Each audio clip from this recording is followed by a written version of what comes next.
बिस्मिल्लाहिर्रहमानिर्रहीम इय्याका नअब्दु व इय्याका नस्तईन। अस्सलाम वालेकुम टू ऑल। हम अपनी आज की डिस्कशन के अंदर जिम्नोस्पर्म्स के ऊपर डिस्कस करने लगे हैं और हम देखते हैं कि जिम्नोस्पर्म्स से रिलेटेड हमारे पास क्या क्या चीज़ें हैं समझने के लिए।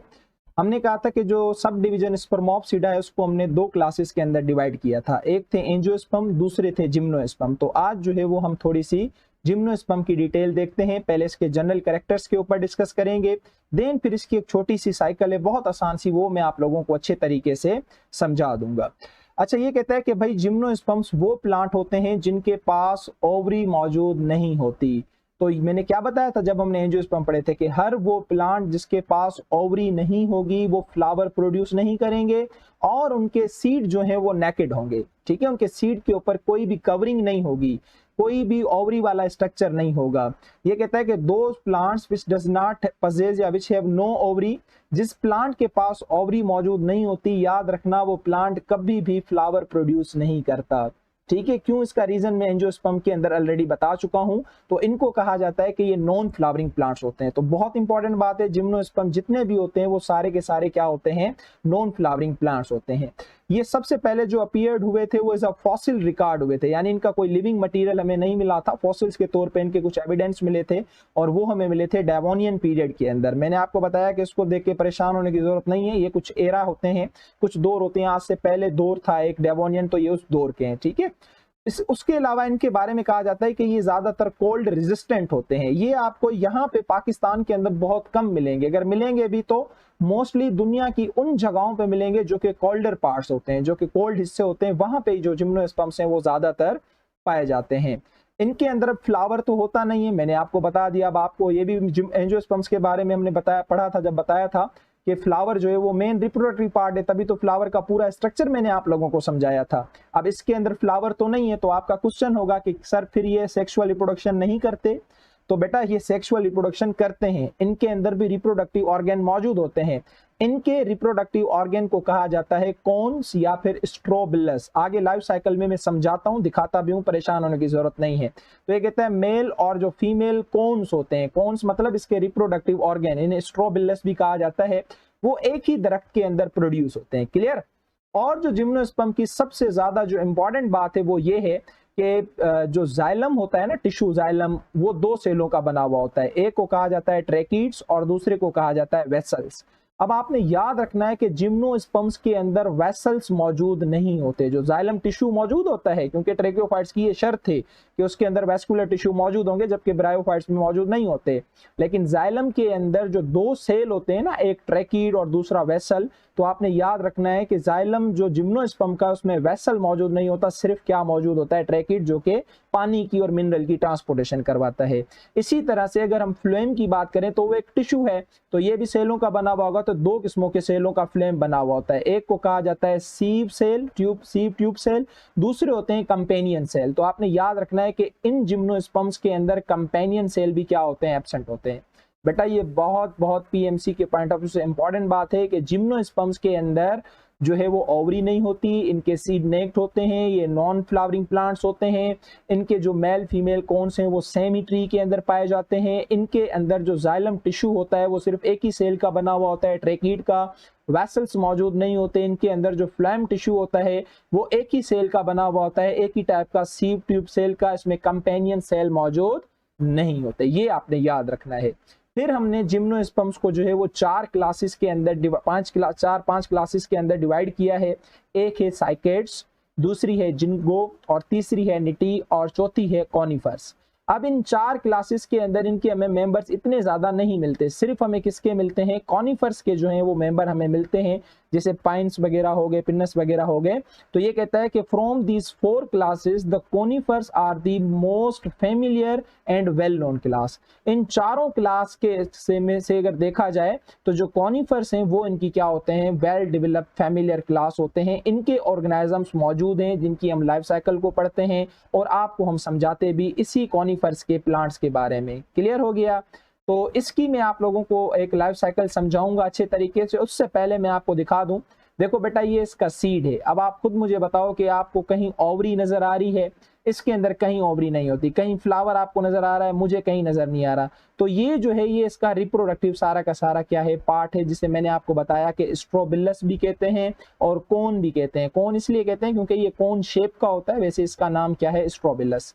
ये जो है फीमेल स्ट्रोबिलस है, ये भी फीमेल स्ट्रोबिलस है। आपको यहाँ पे दिखाया जा रहा है कि इनके जो सीड होते हैं वो नेक्ड होते हैं, क्योंकि इनके पास ओवरी वगैरह मौजूद नहीं होती। मैं आप लोगों को समझा देता हूं लाइफ साइकिल ऑफ जिम्नोस्पर्म्स बहुत आसान तरीके से। मैंने आपको बताया कि जितने भी प्लांट होते हैं वो हमेशा दो स्टेजेस के अंदर पाए जाते हैं। एक को कहा जाता है स्पोरोफाइट, जो कि डिप्लॉइड होता है। क्या होता है? स्पोरोफाइट, जो कि डिप्लॉइड होता है, यानी 2n इसके अंदर क्रोमोसोम्स का नंबर कंप्लीट होता है। और इसकी जो दूसरी प्लांट की बॉडी पाई जाती है वो पाई जाती है गेमेटोफाइट, जो कि क्या होता है, n होता है, जिसके अंदर क्या बनते हैं, गैमेट्स। इसके अंदर गैमेट्स बनते हैं। स्पोरोफाइट के अंदर क्या बनते हैं, स्पोर्स बनते हैं। और इस जनरेशन को क्या कहा जाता है, अल्टरनेशन ऑफ जनरेशन, अगर आपको याद हो। तो स्पोरोफाइट के अंदर स्पोर बनते हैं, गेमेटोफाइट के अंदर गैमेट्स बनते हैं, और स्पोरोफाइट 2n होता है, गेमेटोफाइट n होता है। यहाँ पे आप देखें ये वाला जो आपको प्लांट नजर आ रहा है ये स्पोरोफाइट है, ठीक है। This one is the sporophyte plant.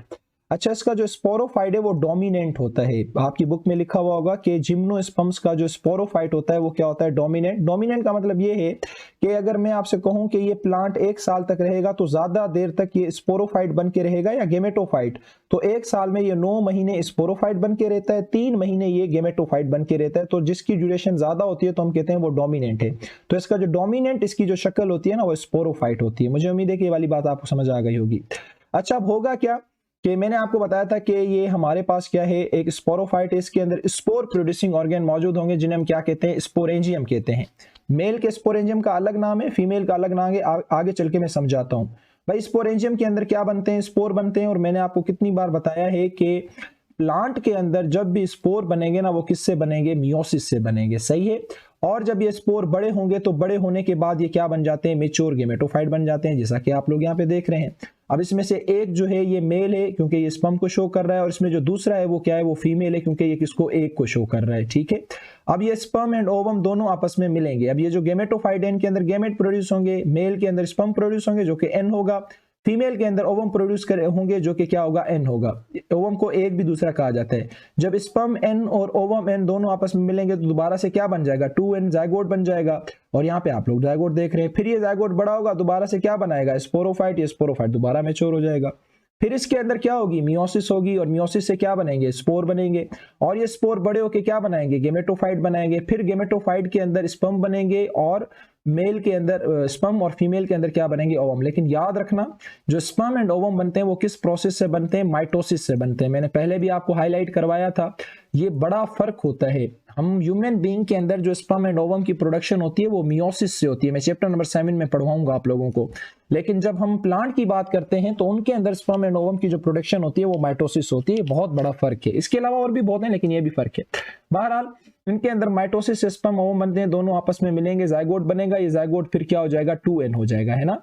जब 2n हो जाएगा तो स्पोरोफाइट बन जाएगा, क्योंकि हमने अभी पढ़ा कि हमारा स्पोरोफाइट 2n होता है। पहले छोटा होगा, फिर ग्रो करके मैच्योर बनेगा, फिर दोबारा से इसके अंदर मियोसिस हो रही है, अल्टरनेशन ऑफ जनरेशन जो है चलती रहती है। अच्छा, अब आप मुझे बताओ कि क्या स्पोरोफाइट और गेमेटोफाइट एक जैसे हैं, दिखने में एक जैसे हैं? तो भाई दिखने में एक जैसे नहीं है। स्पोरोफाइट अलग है और जो गेमेटोफाइट है वो अलग है। इसलिए इनकी जनरेशन का पूरा नाम होता है हेटेरोमॉर्फिक। हेटेरो का मतलब क्या होता है, मुख्तलिफ, मॉर्फिक मतलब शक्लें। दोनों की शक्लें क्या होती हैं, मुख्तलिफ होती हैं। तो इसलिए इनकी जनरेशन को कहा जाता है हेटेरोमॉर्फिक अल्टरनेशन ऑफ जनरेशन। तो भाई मुझे उम्मीद है कि सारा किस्सा आप लोगों को समझ आ गया होगा। अब इसके अंदर कुछ और भी इजाफी बातें हैं, वो भी मैं आप लोगों से शेयर करता हूं। This was the life cycle, this was the general life cycle. ये किस्म की जनरल लाइफ साइकिल थी जो आप लोगों को नॉर्मली पता होनी चाहिए। अच्छा, अब थोड़ा सा हम इसको कॉम्प्लिकेटेड बनाते हैं, थोड़ी सी कुछ एडवांस चीजें हैं वो हम इसके अंदर समझने की कोशिश करते हैं। मैंने बताया कि इनके रिप्रोडक्टिव ऑर्गन को कोन कहा जाता है या स्ट्रोबिलस, जो कि इनके फ्लावर कंसीडर किए जाते हैं। हमने स्टार्टिंग में बात किया। मैंने कहा इनकी जो लाइफ साइकिल है उसके अंदर आपको 2 स्टेप्स नजर मिलते हैं, 2 बॉडी नजर आती हैं, एक स्पोरोफाइट वाली, दूसरी गेमेटोफाइट वाली। फिर ये भी बताया जो एक्चुअल प्लांट होता है वो स्पोरोफाइट होता है, विच इज डिप्लॉयड, जो कि 2n होता है। मैंने बताया कि ज्यादा अरसे तक इसका स्पोरोफाइट रहता है, कम अरसे तक गेमेटोफाइट। अच्छा, जब स्पोरोफाइट स्टेज होता है तो उसके अंदर क्या होगा, मेल और फीमेल स्पोरेंजिया बनेंगे। स्पोरेंजिया यानी जहां पे स्पोर्स प्रोड्यूस होंगे, जहां पे स्पोर्स जो बनते हैं वो स्पोर्स मुख्तलिफ होते हैं, तो इसलिए इनके स्पोर्स को कहा जाता है हेट्रोस्पोरी। ये भी आपने बात याद रखनी है कि जिम्नोस्पर्म्स के अंदर जो स्पोर बनते हैं वो मुख्तलिफ होते हैं, तो that's why called as heterospory. तो ये आपसे डेफिनेशन में पूछा जा सकता है। अब जो मेल स्पोरेंजिया होता है वो थोड़ा सा छोटा होता है, तो इसलिए उसका नाम माइक्रोस्पोरेंजिया है, और इसके अंदर स्पोर बनेंगे और इनके स्पोर भी छोटे होते हैं, तो लिहाजा उनको माइक्रोस्पोर कहा जाता है। और मैंने बताया कि स्पोर बनते हैं मियोसिस से। अच्छा, हर माइक्रोस्पोर जो है ये बड़ा होकर जब मेल गेमेटोफाइट बनाएगा, तो इस गेमेटोफाइट के अंदर आपको टोटल 3 किस्मों के सेल नजर आएंगे। बहुत इंपॉर्टेंट बात है, आपने याद रखना है। सबसे पहले क्या हुआ, मेल स्पोरेंजिया, जिसका नाम क्या है माइक्रोस्पोरेंजिया, क्योंकि ये दिखने में छोटा होता है। इसके अंदर बनते हैं माइक्रोस्पोर्स, छोटे छोटे स्पोर्स बनते हैं। किस प्रोसेस से? मियोसिस से। ये माइक्रोस्पोर जो कि एन नेचर का है, ये डेवलप करेगा और बड़ा हो जाएगा, मेल गेमेटोफाइट बन जाएगा। अब आपको पता है कि मेल गेमेटोफाइट के अंदर बनते हैं गैमेट्स, लेकिन वो गैमेट्स किस तरीके से बनते हैं वो तरीका बता रहा हूं कि मेल गेमेटोफाइट के अंदर 3 किस्मों के सेल होते हैं। एक को कहा जाता है जनरेटिव सेल, दूसरे को कहा जाता है ट्यूब सेल, और तीसरे को कहा जाता है प्रोथेलियल सेल्स। ठीक है, जनरेटिव सेल का काम होगा 2 स्पर्म्स प्रोड्यूस करना, ये 2 स्पर्म्स प्रोड्यूस करेंगे। प्रोथेलियल सेल मर जाते हैं न्यूट्रिशन की डेफिशिएंसी की वजह से, तो इसलिए इनका दूसरा नाम वेस्टिज सेल है। बच्चों को नहीं पता होता कि हम इन्हें वेस्टिज क्यों कहते हैं, क्योंकि न्यूट्रिशन की डेफिशिएंसी की वजह से आगे ग्रो नहीं करते, मर जाते हैं, तो लिहाजा इनका दूसरा नाम वेस्टिज सेल है। और ट्यूब सेल क्या करेंगे, पॉलन ट्यूब बनाएंगे। आप लोगों को पता है, जाहिर सी बात है, ओव्यूल तक स्पर्म पहुंचाने के लिए हम एक ट्यूब बनाते हैं, जो कि कहां से बनती है, इसके मेल के स्पोर से ही बनती है। पॉलन ट्यूब ये सीधी बनेगी और स्पर्म को लेके ओव्यूल के अंदर जो एम्ब्रियो सेक है उसके अंदर फ्यूज करवा देगी। तो मुझे उम्मीद है कि ये मेल वाला जो किस्सा है ये आप लोगों को समझ आ गया होगा। अब यहाँ पे स्पर्म्स भी रेडी हैं, बन चुके हैं, और पॉलन ट्यूब भी रेडी है। अब हम वेट कर रहे हैं फीमेल पार्ट का, कि फीमेल का ओवम बने, मेच्योर हो, तो हम फर्टिलाइजेशन करवाएं। अच्छा, फिर क्या होगा, जो फीमेल स्पोरेंजिया है, जहां पे फीमेल के गैमेट बनते हैं, उनको मेगा स्पोरेंजिया कहा जाता है, क्योंकि वो बड़े होते हैं। मेल के छोटे थे तो माइक्रो थे, फीमेल के बड़े होते हैं तो इनको मेगा स्पोरेंजिया कहा जाता है। जिस तरह से माइक्रोस्पोरेंजिया के अंदर छोटे स्पोर बन रहे थे, मेगा स्पोरेंजिया के अंदर बड़े स्पोर बनेंगे, इसलिए इनको क्या कहा जाता है, मेगा स्पोर कहा जाता है। किस प्रोसेस से बनेंगे? मियोसिस से, मैंने अभी आपको बता दिया। अच्छा, अब हर मेगा स्पोर बड़ा होगा, डेवलप होगा, फीमेल गेमेटोफाइट बनाएगा, और मेगा स्पोरेंजिया के अंदर ही रहेगा, बाहर नहीं निकलेगा, और इसके अंदर छोटे छोटे चेंबर्स बनेंगे। वो चेंबर्स कितने बनेंगे? 2 से 5 चेंबर, और इन चेंबर्स को साइंस की जबान में आर्किगोनिया कहा जाता है। ये बहुत ज्यादा इंपॉर्टेंट बात है। कितनी बार आप लोगों की पीएमसी की टेस्ट में पूछा गया है, जो जिम्नोस्पर्म्स में आर्किगोनिया बनते हैं वो कितने बनते हैं, तो 2 to 5 बनते हैं, और हर आर्किगोनियम के अंदर एक सिंगल क्या मौजूद होता है, ओवम मौजूद होता है।